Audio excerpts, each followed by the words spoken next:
एक छोटे से गांव में रामू नामक किसान अपने खेतों में काम करता था। उसकी मेहनत और लगन से खेत हमेशा हरे भरे रहते थे।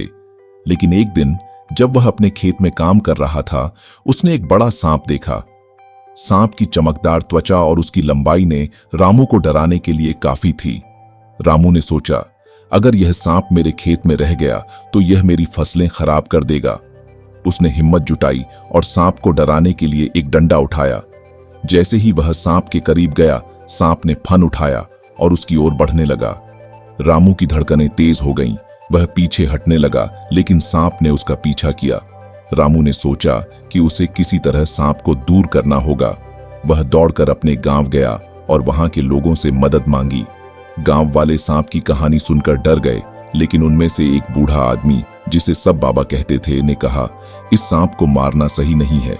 यह भी किसी का जीवन है, हमें इसे समझाना होगा। बाबा ने रामू को सांप को पकड़ने के लिए एक योजना बताई। उन्होंने कहा, तुम्हें सांप को समझाना होगा कि तुम उसे नुकसान नहीं पहुंचाना चाहते। रामू ने बाबा की बात मानी और वापस खेत में गया। वह सांप के पास जाकर धीरे धीरे बोला, हे सांप, मैं तुम्हें कोई नुकसान नहीं पहुंचाना चाहता, बस मेरी फसलें बचाओ। सांप ने उसकी बात सुनी, लेकिन वह अभी भी सतर्क था। फिर बाबा ने रामू से कुछ खास फूल लाने को कहा। रामू ने वह फूल लाकर सांप के पास रख दिए। सांप धीरे धीरे उन फूलों की ओर बढ़ा और उन्हें खाने लगा। रामू ने देखा कि सांप अब शांत हो गया है। कुछ समय बाद सांप ने रामू को धन्यवाद कहा और खेत से बाहर चला गया। रामू ने राहत की सांस ली।